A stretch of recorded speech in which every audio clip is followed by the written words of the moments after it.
তো আজকে আমরা যেই অধ্যায়টা শুরু করতে আছি সেটা হচ্ছে তোমার পরিমাণগত রসায়ন। পরিমাণগত রসায়ন। তো আমরা বেসিক্যালি আজকে কিছু ফান্ডামেন্টাল ব্যাপার দেখব বা বেসিক যে আইডিয়াটা সেটা দেখার ট্রাই করব। তো সেই ক্ষেত্রে আমরা ফার্স্টে যেটা দেখতেছি সেটা হচ্ছে তোমার মোল। এই যে মোল, এই বিষয়টা বিভিন্ন জায়গায় তুমি বিভিন্ন সময় দেখছো। তো মোল সম্পর্কে তুমি ফিজিক্সে একসময় পড়ছো এরকম যে পদার্থে এমন লেখা ছিল যে আমাদের পদার্থকে আমরা যখন হচ্ছে মৌলিক রাশি বলি, যে মৌলিক রাশি 7টি ছিল: দৈর্ঘ্য, ভর, তারপরে তোমার হচ্ছে সময়, দীপন তীব্রতা, তাপমাত্রা, তড়িৎ প্রবাহ, আর যে সপ্তম যে রাশিটা সেটা ছিল তোমার হচ্ছে পদার্থের পরিমাণ। এই পদার্থের পরিমাণ যখন তুমি পড়ছো তখন তুমি বইয়ে হয়তো বা খেয়াল করে দেখছো যে পদার্থের পরিমাণের কিন্তু আমরা এককটাকে বলি মোল। ঠিক আছে, পদার্থের পরিমাণের একক হচ্ছে মোল। তো এইখান থেকে আমরা মোলের সাথে একটা হালকা পরিচয় আমাদের ছিল, সেটা ফিজিক্সে যদিও আমরা সেভাবে খেয়াল করিনি। এরপরে যখন আমাদের কেমিস্ট্রিতে মোল বিষয়টা আসলো তখন আইডিয়াটা একটুখানি চেঞ্জ হয়ে গেছে। তো রসায়নের ভাষায় মোলটা আসলে কেমন? তো মোল বলতে আসলে আমাদের বইয়ে যে সংজ্ঞাটা দেয়া আছে, পদার্থের বা তোমার হচ্ছে নর্মালি আমরা যদি বলি যে পরিমাণে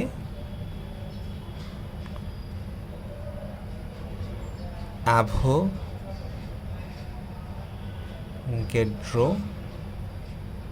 সংখ্যক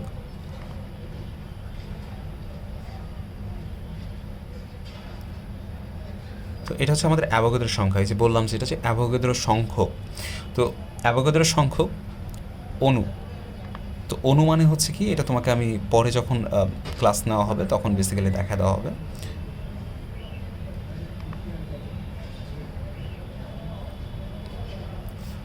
অণু,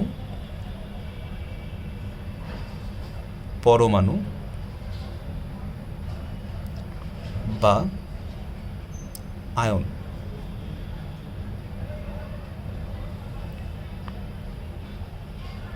থাকে, ওই পরিমাণকে মোল বলা হয়। তো সাপোজ ধরে নাও কোনো কারণে তোমাকে আমি বললাম যে তুমি 2 চামচ চিনি নিয়ে আসো। তুমি কি করলা, এখান থেকে এই অংশটুকু ছিঁড়ে নিলা। ছিঁড়ে নিয়ে তুমি 2 চামচ চিনি এর মধ্যে আনছো। তো অনেকগুলো চিনি আছে। তো কোনো কারণে এমন একটা আমাদের পদ্ধতি ছিল বা এমন একটা যন্ত্র আমাদের কাছে আছে যে যার মাধ্যমে আমরা মাপতে পারি বা তোমার গুনতে পারি যে কতগুলা চিনির অণু আছে। চিনির অণু মানে আমরা বেসিক্যালি এইভাবে চিন্তা করবো, এখানে ওই যে ছোট্ট ছোট্ট যে দানাগুলো আছে, কতগুলা দানা আছে। তো এইখানে গুনতে গুনতে পাওয়া গেল 6.023 ইন্টু 10⁻23টি দানা আছে। এই যে দানা আছে, এই দানাটুকু কোন জায়গায় আছে? এই এতটুকু পরিমাণে আসছে না, বা এতটুকু পরিমাণের মধ্যেই তোমার এতগুলো আছে। এই পরিমাণটাকে আমি বলতেছি বেসিক্যালি 1 মোল। এটা কিন্তু কোনো আয়তন না, কোনো ক্ষেত্রফল না, কিচ্ছু না। লাইক ধরো নাও তুমি এতটুকু কাগজ নিছো, এর মধ্যে তুমি চিনি নিয়ে আসছো, এর মধ্যে তোমার হচ্ছে 6.023 10⁻23টি চিনি ছিল। তাহলে তুমি বলতে পারবো এই পরিমাণের মধ্যে যতটুকু আমার পদার্থ আছে বা তোমার হচ্ছে চিনি আছে, সেটা হচ্ছে 1 মোল চিনি আছে। তো মোলের কনসেপ্টটা হচ্ছে পরিমাণের উপর বেসিস করে, যে পরিমাণের উপর বেসিস করে আমি বলবো এখানে 1 মোল আছে, 2 মোল আছে নাকি কম আছে। ঠিক আছে, এটা হচ্ছে মোলের একদম বেসিক যে সংখ্যাটা।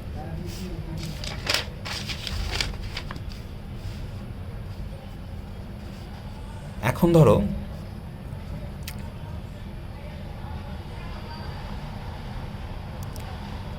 মোলকে আমরা কি দিয়ে প্রকাশ করি? ছোটো হাতের এন দিয়ে প্রকাশ করি। মোলের একক কি? একক হইতেছে মোল। মানে পদার্থের পরিমাণে বেসিক্যালি এটা একটু ভুল হয়ে যাচ্ছে যে তোমার হচ্ছে পদার্থের পরিমাণের এককই ছিল তোর মোল। তো মোলকে আমরা রসায়নে তোমার হচ্ছে এন দ্বারা প্রকাশ করি। আর এনের একক তো বুঝতেই পারতেছো, এটা হচ্ছে মোল। ঠিক আছে, তো এখন কথা হচ্ছে আমরা যেই জিনিসটায় আসবো সেটা হচ্ছে তোমার আরেকটা বেসিক আইডিয়া, আণবিক ভর। এটা সম্পর্কে আমাদের একটু ভুল আইডিয়া মাঝে মধ্যে থেকেই থাকে যে আণবিক ভর বা পারমাণবিক ভর। তো এই আণবিক ভর বা পারমাণবিক ভরটা আসলে কী? তো আণবিক ভর বা পারমাণবিক ভর বলতে আমরা যেটা বুঝি, তোমাকে আমি সরাসরি যদি বলি যে হাইড্রোজেনের ভর কত, তো তুমি সরাসরি বলবা 2 গ্রাম। তো এই যে তুমি 2 গ্রাম বললা, এইটাই আণবিক ভর। এখন আণবিক ভর আসলে কি, তোমাকে যদি আমি হঠাৎ করে জিজ্ঞেস করি, বলি যে বলো তো একটি হাইড্রোজেনের ভর কত, তুমি তারপরে উত্তর দিবা 2 গ্রাম, কিন্তু এটা কিন্তু একটা ভুল আইডিয়া। কেন? তো সেই প্রসঙ্গে আমরা আসবো। তো আণবিক ভর বুঝতে হলে তোমাকে ফার্স্টে মোল বুঝতে হইতো, যেটা তুমি আশা করা যায় একটু হলেও বুঝতে পারছো। তো এই যে আণবিক ভর বলতে যেটা বোঝায় সেটা হচ্ছে 1 মোল এর ভর, এটাকে আমরা বলি আণবিক ভর। যেমন ধরে নাও, তোমাকে আমি বললাম 1 মোল সোডিয়ামের ভর কত, তো তুমি বললা 23 গ্রাম, ঠিক আছে, তো এটা ওকে। কিন্তু তোমাকে যদি আমি একটি সোডিয়ামের ভর বলি, একটি সোডিয়ামের ভর, তখন কিন্তু 23 গ্রাম ভুল হয়ে যাচ্ছে। কারণ 23 গ্রাম কেন ভুল? কারণ তুমি একটু আগেই দেখে আসছো 1 মোল মানে কিন্তু 6.023 × 10⁻23টির ভর হচ্ছে 23 গ্রাম। তাহলে একটির ভর নিশ্চয়ই এত হবে না, কম হবে ডেফিনেটলি। তাহলে সেই ক্ষেত্রে তুমি দেখো, আমরা যদি এইখানে আবার ব্যাক করি, তাহলে আমি বলতে পারি 6.023 × 10⁻23টি হাইড্রোজেনের ভর হচ্ছে 2 গ্রাম, কারণ আমরা হাইড্রোজেনের 1 মোলের ভরের কথা বলছি। তাহলে একটির ভর কত হবে? একটির ভর হবে 6.023 × 10⁻, তোমার হচ্ছে 23। তো এটা দিয়ে যখন ভাগ করবে তুমি একটা অ্যান্সার পাবা। তো এইটা হচ্ছে তোমার একটি হাইড্রোজেনের ভর, ঠিক আছে। তো এইভাবে আমরা বেসিক্যালি যে ভরটা বের করার সময় আমরা বেসিক্যালি যে মোলের একটা আশ্রয় নিলাম, সেক্ষেত্রে কিন্তু টি এর ক্ষেত্রে যে কত টি বা এরকম টাইপের যদি কোশ্চেন থাকে। তো আণবিক ভর সম্পর্কে আরেকটু যদি ডিসকাস করি, লাইক ধরো না, তোমাকে আমি বললাম ক্লোরিনের ভর কত, তো তুমি বলবা যে ক্লোরিনের ভর হইতেছে 35.5। কিন্তু তোমাকে একটা জিনিসে বুঝতে হবে, সেটা হচ্ছে ক্লোরিনের ভর বলছি। এখন ক্লোরিন প্রকৃতিতে কিভাবে বিরাজ করে? প্রকৃতিতে বেশিরভাগ গ্যাসই দ্বিপারমাণবিক আকারে বিরাজ করে।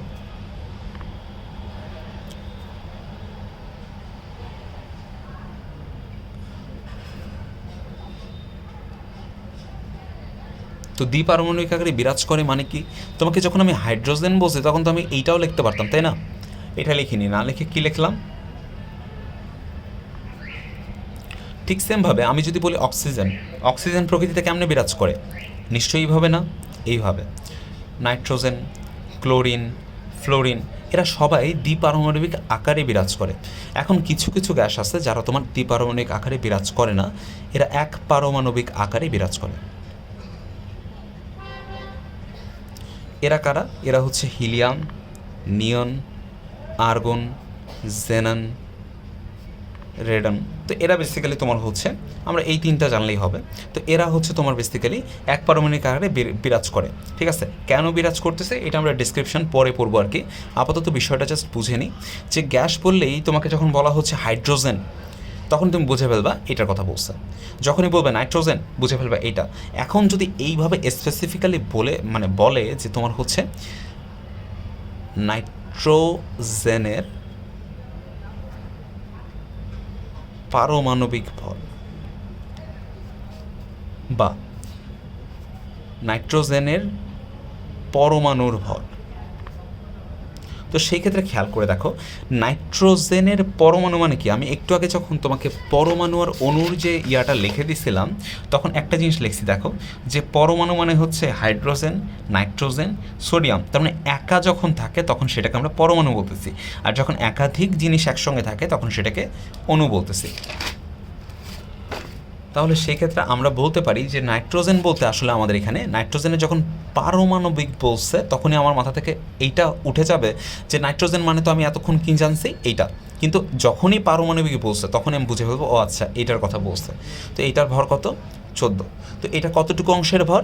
1 মোলের ভর। 1 মোল মানে কি? 6.023 × 10⁻23টির ভর হচ্ছে 14 গ্রাম, ঠিক আছে। তো এটা হচ্ছে বেসিক্যালি তোমার হচ্ছে একটা আইডিয়া মোলটা কি।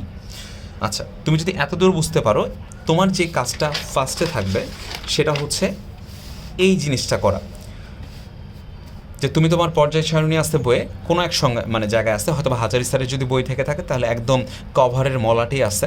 তো তুমি যেইভাবে পর্যায় সারণী আসে, হাইড্রোজেন, এই পাশে আসছে হিলিয়াম, তারপরে আছে তোমার হচ্ছে লিথিয়াম, তারপর বেরিলিয়াম, 10টা ঘর ফাঁকা দিচ্ছে, দেওয়ার পর তোমার দিচ্ছে আবার boron, carbon, nitrogen, oxygen, fluorine, neon. Then হচ্ছে সোডিয়াম, ম্যাগনেসিয়াম, আবার 10টা ঘর ফাঁকা, অ্যালুমিনিয়াম, সিলিকন, সালফার, সরি এটা একটু মিস হয়েছে, এটা হবে ফসফরাস, দেন হবে সালফার, ক্লোরিন, আর্গন। ঠিক আছে, এরপরে তোমার ধরে নাও পটাশিয়াম, ক্যালসিয়াম, দেন হচ্ছে scandium, titanium, vanadium, chromium, manganese, iron, cobalt, nickel. আমার এখানে যেহেতু জায়গাটা কম পড়ে গেছে এই পর্যন্ত আসলে তোমার হচ্ছে বাকিগুলো হয়ে যাবে নিকেল, কপার, জিঙ্ক, এই দুটো বেসিক্যালি এই লাইনে হবে। আচ্ছা, তো এখানে তোমার যেটা যেটা জানতে হবে, এই 30 পর্যন্ত যে লিখলাম তোমাকে জানতে হবে যে এদের প্রোটন সংখ্যা কত। তো প্রোটন সংখ্যা ইজিলি বলা যায় 1 2 3 4 5 6 7 8 9 10 11 12 13 14 15 16 17 18 সামথিং সামথিং। তো এরপরে তোমাকে যেটা জানতে হবে সেটা হচ্ছে এদের ভর, মাস্ট বি ভর জানতে হবে।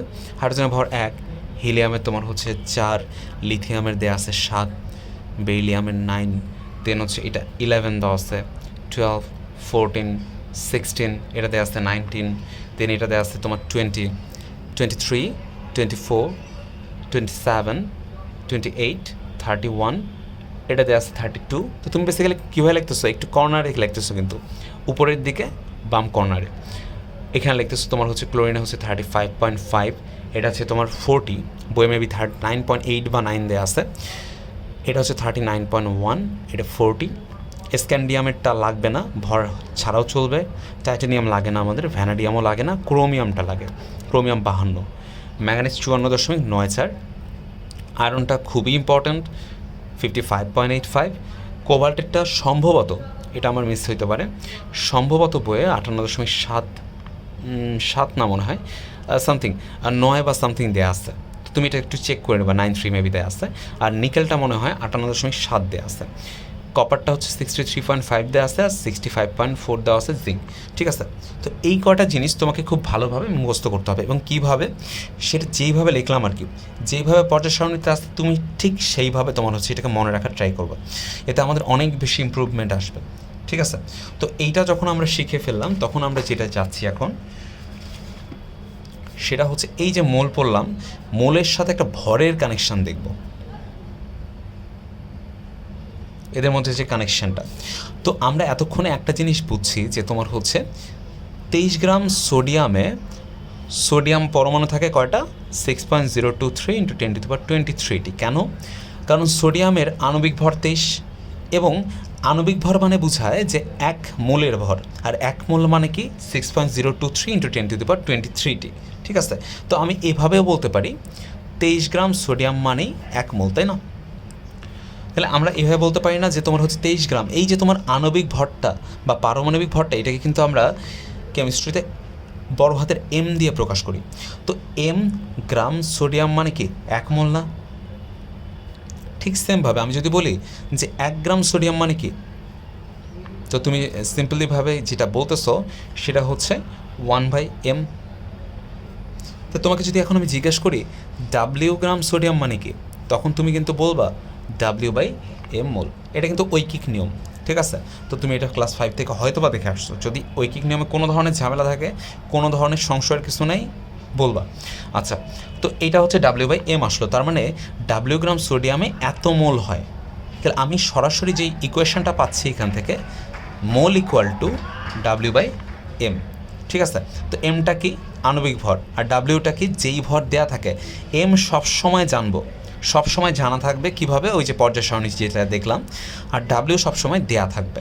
ঠিক আছে, তো এই জিনিসটা চেঞ্জেবল, বাট এইটা কখনো চেঞ্জ হবে না। ঠিক আছে, এটা একটা ইকুয়েশন তুমি পাইলা।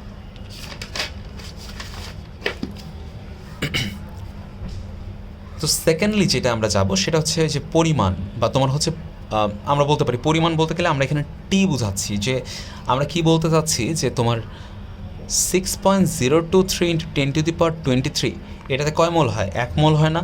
কারণ আমরা শুরু থেকে এইটাই পড়তেছি। তাহলে একটিতে কত মোল হয়? একটিতে হয় 1/6.023 ইন্টু 10⁻23, ঠিক আছে, এতটি হয়। এখন তুমি একটা জিনিস খেয়াল করে দেখো, আমি যখন তোমার হচ্ছে মোলের সংজ্ঞাটা দিচ্ছিলাম তখন বলছিলাম যে পরিমাণে অ্যাভোগাদ্রো সংখ্যক, এবং অ্যাভোগাদ্রো সংখ্যা যখন লিখছি তার পাশে NA লিখছি, অ্যাভোগাদ্রো সংখ্যা বা নাম্বার। তো সেই ক্ষেত্রে আমি ওইটাকে ধার করলাম, তার মানে আমি এটাকে কিন্তু NA বলতে পারতাম।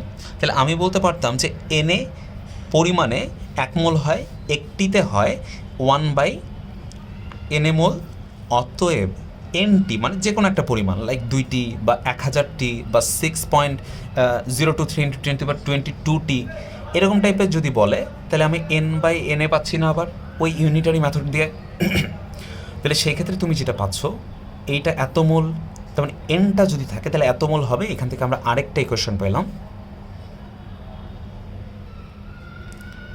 N/NA, ঠিক আছে। তো এটা হচ্ছে আমাদের আরেকটা ইকুয়েশন আমরা ড্র করলাম। তাহলে এখন পর্যন্ত যে ইকুয়েশনগুলো পাইলাম N = W/M, N/NA, ঠিক আছে। তাহলে আমরা এই 3টা ইকুয়েশন পাইছি। এই 3টা ইকুয়েশন সবার জন্য প্রযোজ্য। সবার জন্য বলতে আমি বোঝাচ্ছি সলিডের জন্য, লাইক ধরো যারা ধাতু, লিকুইডের জন্য যেমন ধরো পানি বা তোমার হচ্ছে HCl এর যে লিকুইড ফেজটা, আর গ্যাস, সবার জন্য প্রযোজ্য। এখন আমরা যেটা দেখতে যাচ্ছি মূলের যে তোমার হচ্ছে সূত্রটা, সেটা বেসিক্যালি সবার জন্য প্রযোজ্য না, সেটা শুধুমাত্র গ্যাসের জন্য প্রযোজ্য। তো গ্যাসের জন্য যেহেতু প্রযোজ্য, সেই ক্ষেত্রে তোমাকে একটা বিষয় জানতে হবে, সেটা হচ্ছে STP। STP মানে কি তুমি হয়তো বা জানো, STP মানে হচ্ছে স্ট্যান্ডার্ড টিতে টেম্পারেচার, আর পিতে হয় প্রেশার, ঠিক আছে। তাহলে আমরা গ্যাসের ক্ষেত্রে কী পাচ্ছি, STP মানে হচ্ছে স্ট্যান্ডার্ড টেম্পারেচার অ্যান্ড প্রেশার। তো STPতে আমাদের স্ট্যান্ডার্ড টেম্পারেচার কত? টেম্পারেচার হচ্ছে 0°C অথবা 273 কেলভিন। প্রেশারটা কত? প্রেশারটা হচ্ছে 1 অ্যাটমসফিয়ার। তো আমরা প্রেশার সম্পর্কে হিউজ লেভেলের জানবো, সেটা হচ্ছে তোমার পরিবেশ রসায়নের। আপাতত আমরা এখানে খুব বেশি প্রেশারে মনোযোগ দিচ্ছি না। তো এইটা যদি থাকে STPতে যদি কোনো গ্যাস থেকে থাকে, তবে তার যদি তুমি 1 মোল নাও, 1 মোল গ্যাস নিছো, লাইক ধরো হাইড্রোজেন নিছো, 1 মোল হাইড্রোজেন তুমি যদি আয়তনে মাপো, লাইক আয়তন মাপো, তাহলে 22.4 লিটার পাবা, ঠিক আছে। তাহলে আমি এইভাবে বলতে পারি না 22.4 লিটার যে কোনো গ্যাস নিলে আমি 1 মোল পাবো STPতে। ঠিক সেমভাবে আমি বলতে পারি 1 লিটার নিলে কত পাচ্ছি, 1/22.4 না। আবার যদি আমি বলি যে আমি এখন ভি লিটার নিচ্ছি, লাইক 2 লিটার 3 লিটার, তো ভি একটা তোমার হচ্ছে ভেরিয়েবল, তো ভি লিটার নিলে পাচ্ছি কত, V/22.4 মোল, ঠিক আছে। তো এখান থেকে কিন্তু আমি আরেকটা মোলের তোমার হচ্ছে সূত্র পাইলাম, সেটা হচ্ছে N = V/22.4, ঠিক আছে। তো এখন পর্যন্ত আমরা তোমার হচ্ছে সূত্র পাইলাম 3টা, একটা ছিল N = W/M, একটা হচ্ছে N = N/NA, আরেকটা হচ্ছে N = V/22.4। এখন আমরা গ্যাসের আরেকটা প্ল্যাটফর্ম দেখব, সেটা হচ্ছে SATP। SATPতে বেসিক্যালি হয় কি, স্ট্যান্ডার্ড এতে অ্যাম্বিয়েন্ট, মেবি তুমি পরিচিত অথবা তুমি পরিচিত না অ্যাম্বিয়েন্টের সাথে। টিতে টেম্পারেচার তুমি জানো, আর প্রিতে প্রেশার। তো এখানে আমাদের স্ট্যান্ডার্ড মানে তো আদর্শ, অ্যাম্বিয়েন্ট মানে হচ্ছে পারিপার্শ্বিক। পারিপার্শ্বিক মানে কি, আমরা যেই প্রকৃতিতে থাকি বা তুমি যে পরিবেশটায় আসো, সেখানে সবসময় কোন টেম্পারেচার বিরাজ করে, সেখানে কি সবসময় 0°C বিরাজ করে? তুমি ডেফিনেটলি আজকে মেবি আবহাওয়ার নিউজ শুনছো, বা তুমি এরকম টাইপের যখন নিউজ শোনো তখন তুমি দেখো কত 30°C আজকে, বা তোমার 32°C আজকে। তো কখনোই কিন্তু আমরা মোটামুটি খুব বেশি নিচে দেখি না শীতকাল ছাড়া। তো সবসময় আমাদের গোটা মানে বছর জুড়ে যেই টেম্পারেচারটা থাকে, তারই একটা সাধারণ টেম্পারেচার হচ্ছে আমরা বলি পরিপার্শ্বে থাকে 25°C অথবা 298 কেলভিন, ঠিক আছে। তো সেলসিয়াস থেকে কেলভিন কীভাবে হচ্ছে এগুলো তোমাকে সব বুঝাই দেওয়া হবে, আর তুমি পারলে তো ভেরি গুড। আর প্রেশারটা তোমার হচ্ছে আমাদের অলওয়েজ কিন্তু 1 অ্যাটমসফিয়ারই থাকে, কখনো চেঞ্জ হয় না। তো যদি টেম্পারেচার এত থাকে এবং প্রেশার এত থাকে, তাহলে 1 মোল যদি তুমি কোনো গ্যাস নাও, তাহলে তার আয়তন হবে 24.789 লিটার, ঠিক আছে। তাহলে আমি বলতে পারি 24.789 লিটার যে কোনো গ্যাস, লাইক হাইড্রোজেন, 1 মোল, তাহলে তুমি বলতে পারো 1 লিটার যদি আমি হাইড্রোজেন নিই তাহলে 1/24.78 মোল পাচ্ছি। আর যদি তুমি হইতেছে ভি লিটার নাও, যে কোনো একটা লিটার নিছ, তাহলে তুমি কি পাচ্ছ? V/24.789 না এত মোল। তাহলে তুমি বলতে পারো যে আমার মোলের আরেকটা সূত্র আসলো V/24.789। এটা কখন অ্যাপ্লাই করব? যখন এসএটিপিতে থাকবে বা স্ট্যান্ডার্ড অ্যাম্বিয়েন্ট টেম্পারেচার অ্যান্ড প্রেশারে থাকবে বা 25 ডিগ্রি সেলসিয়াসে থাকবে। ঠিক আছে, তো সবগুলো সূত্রকে যদি আমি সামারাইজ করি তাহলে আমি পাচ্ছি W/M equal to N/NA equal to V/22.4 equal to V/24.789। তো এই দুইটা কখন তোমার হচ্ছে প্রযোজ্য? যখন তারা গ্যাস হবে। আদারওয়াইজ কি তুমি এটা অ্যাপ্লাই করবা? ডেফিনেটলি না। তোমাকে যদি আমি পানির আয়তন দিই, তুমি ডেফিনেটলি এটা অ্যাপ্লাই করতে যাবা না। অ্যাপ্লাই করলে কিন্তু ভুল রেজাল্ট আসবে। তো এখন দুই একটা ম্যাথ করা যাক। যেমন ধরো না, তোমারই বই একটা ম্যাথ আছে কোনো এক জায়গায় যে 300টি, আচ্ছা 300টি না, আমরা আগে একটা সিম্পল ম্যাথ করি। তো সিম্পল ম্যাথ বলতে তোমাকে আমি জিজ্ঞেস করলাম যে তোমার হচ্ছে 5টি পানির অণুর ভর কত।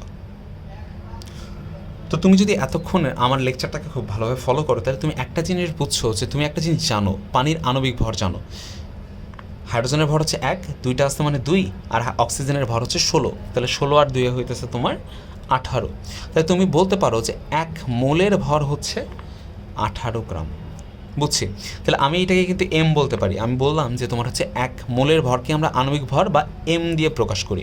তাহলে আমি বলতে পারি যে এম দেয়া আছে বা এম আমি জানি 18 গ্রাম পার মোল, 1 মোলের ভর। ডাব্লিউ আমি জানি না, ডাব্লিউ আমাকে বের করতে হবে যে অণুর ভর কত। তো সবসময় ডাব্লিউ আমরা জানি না এবং ডাব্লিউ বের করতে হয়। তো 5টি দেয়া আসছে মানে হচ্ছে ওই যে আমাদের সূত্রের যে এন কতটি? 5টি। আর আমাদের অ্যাভোগাদ্রো সংখ্যাটা কত?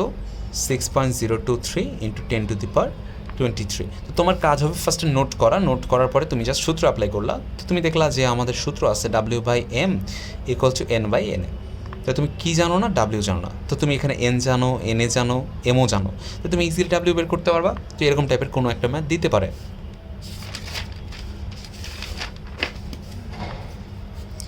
এরপরে যে বিষয়টা আছে সেটা হচ্ছে তোমার, আমরা যে 300টা সাইনের ম্যাথের কথা বলতেছিলাম, যে ধরে নাও তুমি একটা জায়গায় চাকরি করতেছো। তো সেই চাকরি যেখানে করতেছো সেখানে দৈনিক তোমাকে 300টা খাতায় সাইন করতে হয়। তো 300টা যে সাইন করতেছো, তো তুমি কি নিয়ে গেছো? কলম নিয়ে গেছো। তো কলমে এই যে আমি লিখতেছি কালো কালো, তো এই কলমের যে এই লেখা বা কলমের কালি কিন্তু কার্বন দিয়ে তৈরি। তো কার্বন দিয়ে তৈরি মানে কার্বনের ভর কত? 12 গ্রাম। এই 12 গ্রাম কি? 1 মোলের ভর। তাহলে তুমি বলতে পারো তোমাকে যখনই সাইনের কথা বলতেছে তাই তুমি বুঝে গেছো কার্বন লাগছে এবং কার্বনের মোলার ম্যাস হচ্ছে 12 গ্রাম। এটা তোমার মাথায় আছে। এখন লাগলে লাগবে, না লাগলে নাই। সাইন করতে 500 মিলিগ্রাম তোমার হচ্ছে কি লাগে? কালি লাগে। তাহলে এখন তোমাকে জিজ্ঞাসা করছে তাহলে একটি সাইন করতে কতটি কার্বন লাগবে? আচ্ছা, তো তখন তুমি ভালোভাবে খেয়াল করলে, আচ্ছা আমাকে 300টা সাইন করতে এতটা লাগে, 300টি সাইন করতে লাগতেছে 500 মিলিগ্রাম। এটাকে তুমি গ্রামে নাও, কারণ তুমি সব কিছু গ্রামে রাখবা। আর গ্রামে রাখার উপায় কি? 500/1000। তো আমরা এই ইউনিটের বিষয়টাও নিয়ে ডিসকাস করব পরবর্তীতে। আচ্ছা, তো এই ক্ষেত্রে আমরা বলতে পারি একটি সাইন নিতে তাহলে কত লাগছে? 0.5/300, এত গ্রাম লাগছে। ফাইন, তাহলে তুমি বুঝে গেলা যে কত গ্রাম লাগছে তোমার একটা সাইন করতে। এখন তার মানে তুমি জানো তোমার একটি সাইন করতে কতটুকু ডাব্লিউ লাগছে। তুমি জানো যে তোমার হচ্ছে কার্বনের ভর কত, আণবিক ভর। তোমাকে বলছে কত টি লাগবে, মানে এন চাইছে। আর তুমি তো নর্মালি জানো এনে কখনো পরিবর্তিত হয় না, কারণ এনে হচ্ছে একটা সংখ্যা এবং সেটা কনস্ট্যান্ট অ্যাভোগাদ্রোর সংখ্যা। তাহলে আমি এখন বলতে পারি না W/M ইকুয়াল টু N/NA। এইটা আমি জানি, এটাও জানি, এটাও জানি, এটা বের করে ফেলতে পারবো না? এরকম কিছু ম্যাথ আছে তোমার বইয়ে। তুমি এই ম্যাথগুলো কোথায় কোথায় পাচ্ছ? তুমি যদি হাজারি স্যারের বই নিয়ে গিয়ে থাকো তাহলে তুমি বেসিক্যালি এই ম্যাথগুলো পাচ্ছ হচ্ছে পরিমাণগত রসায়নের একদম শুরুতেই পাওয়া যাবে, শুরুর দিকে থাকবে। তো তুমি এগুলো প্র্যাকটিস করবা, প্র্যাকটিস করে দেখবা যে কী কী প্রবলেম হচ্ছে।